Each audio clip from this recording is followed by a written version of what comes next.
Are you curious about this buzzword that everybody's talking about called nervous system regulation, but you just have no idea where to start? You are in the right place. Hey there, my name is Amy Shield. I help smart, capable women feel as confident on the inside as they look on the outside. In today's video, I am sharing 5 simple steps to help you get started with nervous system regulation, because when you take care of your nervous system, you can think more clearly, feel less stressed, and build self-confidence more easily. Let's get started. Oh, and by the way, I am saving my best tip for last today. It is the one thing that will help you practice nervous system regulation consistently instead of occasionally.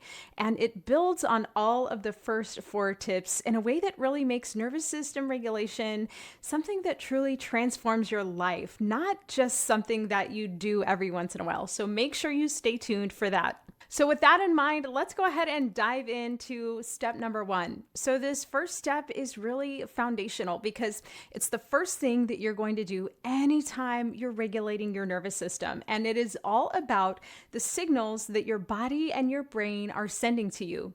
So when you are moving in the direction of feeling severe stress or overwhelm or shutdown or disengagement, chances are that your brain and your body are already sending you signals long before you actually reach that point. You just don't fully know how to interpret and respond to them. That's often why you might find yourself knowing what you should say or do in the moment, but still struggling to do it. So the first step is to practice watching yourself in terms of what's happening in your mind and in your body. The self-awareness is key because when you recognize how you're feeling and the direction that you're moving in early on towards stress or freezing up or shutting down, whatever the case might be, you can take steps early to either reinforce the direction you're moving in, if that's the direction you want to go, or to change course before you reach that point that we call neurological activation, which you might also hear referred to as fight, flight, or freeze mode, which we'll talk about here in just a minute. And when you get into fight, flight, or freeze mode, it can become a lot harder to get yourself back to the state of mind and body that you want to be. Now, like I said, I'll talk more about neurological activation and the different directions your nervous system can go in when I share step 2.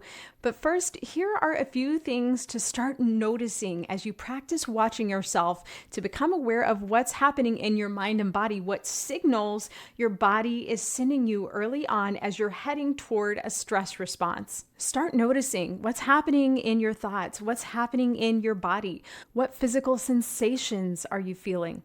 Are you experiencing racing thoughts? Do you feel muscle tension? Maybe you notice that your breathing is really shallow or pretty rapid. Maybe you feel a heaviness or a weight in your chest. Maybe you feel restless, irritable, or maybe you feel foggy or numb or just shut down, checked out, or on edge. Once you start noticing the signals that your brain and body are sending you and gaining an awareness of what's happening for you physically and mentally, the next step is to start making sense of those signals so that you can decide which signals to send back to your body to help regulate your nervous system. The second step is important because once you start noticing what's going on, you need a simple way to understand the general direction your nervous system is heading so that you can get it heading in the direction you want it to go, so that you can feel calm, steady, and in control. A lot of women know that they kind of feel off or overwhelmed or just super stressed or shut down, but they don't have a clear framework for what that actually means or what to do about it. When everything just feels like stress, it's harder to respond to yourself in a helpful way because you don't really know what kind of support you need in that particular moment. So step 2 is to name your state. And that can be whether you're in fight or flight mode or in freeze mode or right inside what we call the window of tolerance. When you can notice what's happening and name your state, you're in a much better position to respond with intention and purpose instead of trying random things to calm yourself down or just living at the mercy of whatever state your nervous system happens to be in. Now, I'll come back to what kinds of tools may help with those different states when I talk about step 4, but for now, I want you to just start getting familiar with these 3 states that your nervous system can be in. When I talk about the different states that the nervous system can be in, I use a 1 to 10 scale. And right in the middle at number 5, that is in the middle of what we call your window of tolerance. When you are inside your window of tolerance, you feel probably calm and present, clear-minded, steady, able to think, relaxed, but also well-energized. In other words, the window of tolerance is where you're feeling generally pretty good. Now at the top at number 10, that is full-blown fight or flight mode, and you're probably familiar with that.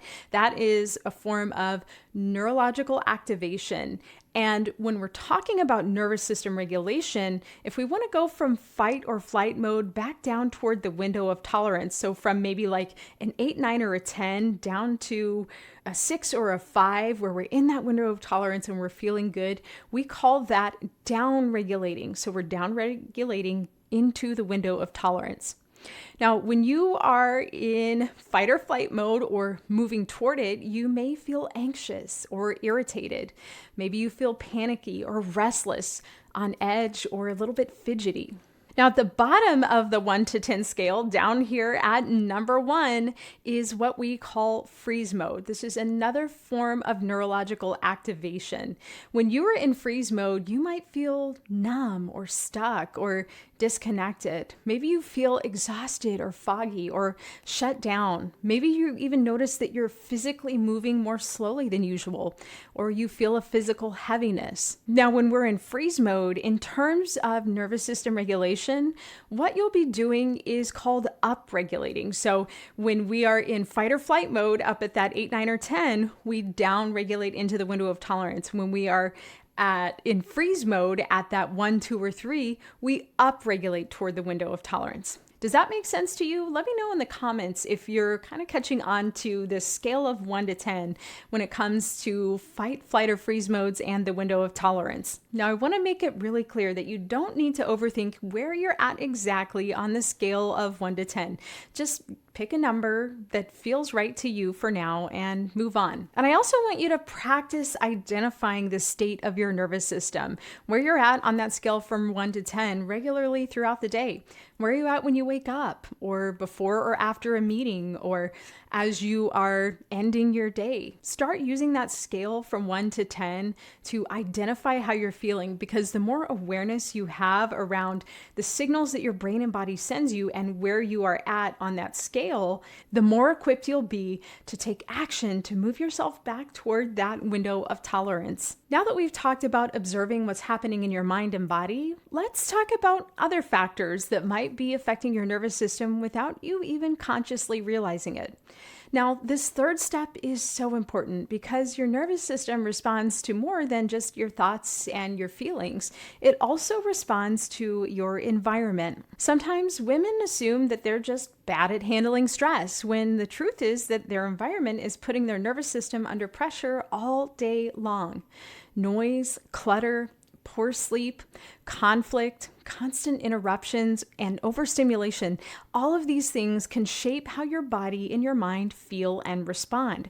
So step 3 is to identify environmental factors that impact your nervous system. When you start to notice what around you tends to leave you feeling more stressed, more scattered, tense, or drained, you can make small or even big changes that support your nervous system instead of constantly working against it. And when you notice what helps you feel calmer, safer, more relaxed and restored or energized, that also gives you information that you can build on and use to make changes in your environment in ways that better support your nervous system. So start thinking about and noticing in your physical environment what kinds of things stress you out, wear you out, exhaust you, and what kinds of things help you feel more calm, relaxed, and energized. That might be things like noise and clutter, the pace of your life. Screens is a really big one. Interruptions, conflict, transitions, overstimulation, even understimulation, certain people or certain environments, personal health practices like sleep or exercise, what you eat and drink, and substances that you use. Here's a quick example for you. So at my favorite cafe, I go every Thursday before a meeting that I have, and I almost always get a caffeine-free tea instead of some kind of a coffee, because I know that at that point I have had all the caffeine I need. I don't need any more stimulation for my nervous system going into this weekly meeting, because I know that in the past when I've had caffeine before this meeting, it tends to cause me to be more on edge and jittery and uncomfortable. So ask yourself, what in my environment tends to stress me out more? And what helps me to feel more calm? And what tends to help me feel energized? Take that information in and then make adjustments in your environment and your routine when and where you can to better support your nervous system. If this video has been helpful so far, make sure that you like and subscribe for more practical support around self-confidence, resilience, and nervous system regulation. And stay with me, because in just a bit, I'm going to share that tip I told you I was saving for last, the one that can help you practice nervous system regulation more consistently in everyday life in a way that transforms your life. So with that in mind, let's dive right back into step number 4. Now, this fourth step is critical because nervous system regulation is personal. What works wonders for my nervous system might not work well for your nervous system at all. A lot of people hear about one nervous system regulation technique, such as box breathing or stretching. Maybe they try it once or twice and they decide that it didn't work. That kind of experience can make the whole idea of nervous system regulation feel frustrating or pointless or inaccessible, when really they just haven't built a toolbox of techniques that fit them, their nervous system, and the situations that they find themselves in. So step 4 is to experiment with different techniques to find out what works for you. The techniques that do work for you end up sending signals back to your brain and body that you are safe and in control. And that is how you regulate your nervous system. The more you pay attention to what helps you feel calmer, safer, more present, more focused, or more in control, the more you can build a set of tools that actually support you in real life. That doesn't have to be complicated. It just requires some curiosity and a willingness to try new techniques and notice what helps. Now, specific nervous system regulation techniques are a whole other topic in and of themselves, but here are just a few ideas to get you started. You can regulate your nervous system through movement, just stepping outside, breathing intentionally with long, slower exhales for downregulation, or very specific breathing techniques for upregulation, stretching, listening to music that soothes or energizes you depending on what you need in the moment. Quiet can help you regulate your nervous system. Cold water can be a nervous system regulator.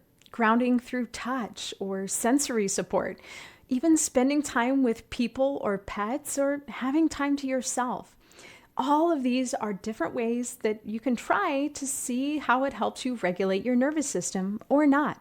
It's also important to have a variety of techniques in terms of time and application, quick practices that you can use in the moment or in public places, and then other techniques that take longer to complete, like taking a bath or doing a longer stretching routine. Keep in mind too that some tools may be more helpful in some moments than others, and that you're building your own toolbox. So keep exploring, keep experimenting to find the nervous system regulation tools that work for you when you need to downregulate from fight or flight or upregulate from freeze back toward that window of tolerance. Ask yourself, what helps me feel even a little bit better when I'm in one of those two states? And now we come to step number 5, the one that builds on all of the others and that I have been saving for last. This step is one that can make nervous system regulation more consistent and sustainable because it becomes a lifestyle instead of just something that you think about and try every once in a while. Nervous system regulation is both harder to learn and less effective over time when you only reach for it during those moments of overwhelm, extreme stress, or shutdown. It's kind of like waiting to drink water until you're severely dehydrated. It's a lot easier to support your nervous system over time when you're doing it consistently along the way. Okay, so I said at the beginning of the video that my best tip will help you actually stick with nervous system regulation. So here it is. Step number 5 is to layer nervous system regulation techniques into your everyday life so it becomes a lifestyle. This is the tip that I told you I was saving for last because it's the one that helps you practice nervous system regulation consistently. Just like drinking water regularly throughout the day helps you to stay hydrated, using simple nervous system regulation techniques throughout your day can help you support your body more consistently and effectively over time. So here are some ideas to get you started on layering nervous system regulation into your everyday life. In the morning, you can check in with your brain and body. What can you do to feel more energized if that's what you need? How do you feel before work, during work, and after work? And what practices, after you've checked in with yourself, what practices can you engage in to move yourself back toward that window of tolerance? And even before, during, or after meetings or other events, do you tend to get stressed out? How about before bed or in the car or during transitions on your day? Or can you put a walk in the middle of your day that will help you regulate your nervous system on a regular basis? What about making coffee or stepping outside? Look for small, repeatable things that help you move closer to that window of tolerance that you can do on a consistent basis. Remember, this is not about big dramatic shifts. It's about small incremental changes through regular practice and consistency over time. This helps nervous system regulation become a lifestyle, not just something that you try to do when you're stressed out or feeling shut down. So those were my 5 simple tips to get started with nervous system regulation. Thank you so much for sticking with me till the end. If this video has been helpful, make sure you subscribe for more practical support around self-confidence, stress, and nervous system regulation. Now that you know how to get started with nervous system regulation, the next step is learning how it impacts your self-confidence and the way that you respond in real-life situations. And that's what I covered in my video, Respond, Don't React, How Nervous System Regulation Builds Real Self-Confidence. So I've linked that for you here in the description and also on the screen. My name is Amy Shield. I help smart, capable women feel as confident on the inside as they look on the outside. Thank you so much for checking out my video today. I hope you have an awesome day. And remember, confidence is a skill and you can build it. Bye-bye.